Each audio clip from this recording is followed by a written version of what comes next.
দিলীপের বিয়ে, শরীরে রয়েছে আগুন, অভিজিতের বক্তব্যে শোরগোল নেট দুনিয়ায়। বঙ্গ বিজেপির রাজনীতিতে এক নতুন অধ্যায় শুরু করেছিলেন বিচারপতি থেকে তমলুক লোকসভা কেন্দ্রে জয়ী হয়ে অভিজিৎ গঙ্গোপাধ্যায়।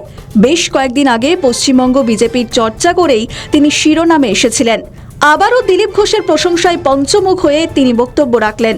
কিন্তু এখন অভিজিৎ গাঙ্গুলি মানেই তার সিগনেচার বক্তব্য নেট দুনিয়ায় বরাবর চর্চায় থাকে। আবারও দিলীপের কথা বলতে গিয়ে তিনি বলে বসলেন, বিজেপির প্রচারে নেতৃত্ব দিচ্ছেন শুভেন্দু অধিকারী, ভালো কাজ করছেন। দিলীপ ঘোষকেও আমার ব্যক্তিগতভাবে ভালো লাগে, ভালো মানুষ। দিলীপ ঘোষের সময়ে 18 জন সাংসদ পেয়েছিলাম, এখন পিছিয়ে গিয়েছে। দিলীপ ঘোষকে কৃতিত্ব দিতেই হবে, তার মধ্যে এখনও সেই আগুন রয়েছে। বিয়ে করাটা কোনো অপরাধ নয়। অভিজিৎ গাঙ্গুলির ব্যক্তিগত মনের আদালতের রায় সংকট ছেড়ে ফেলে দিলীপ ঘোষের মতো বড় নেতার মাঠে নামা উচিত। দিলীপ ঘোষের নির্দিষ্ট স্টাইল রয়েছে, এটা বহু মানুষ পছন্দ করে। অভিজিতের সংযোজন, বাংলার রাজনীতির বিজেপির বড় মুখ দিলীপ ঘোষ, তিনিই পারবেন আবার পশ্চিমবঙ্গে প্রথম 18টি সাংসদ থেকে মমতাকে বর্তমানে ক্ষমতাচ্যুত করাতে।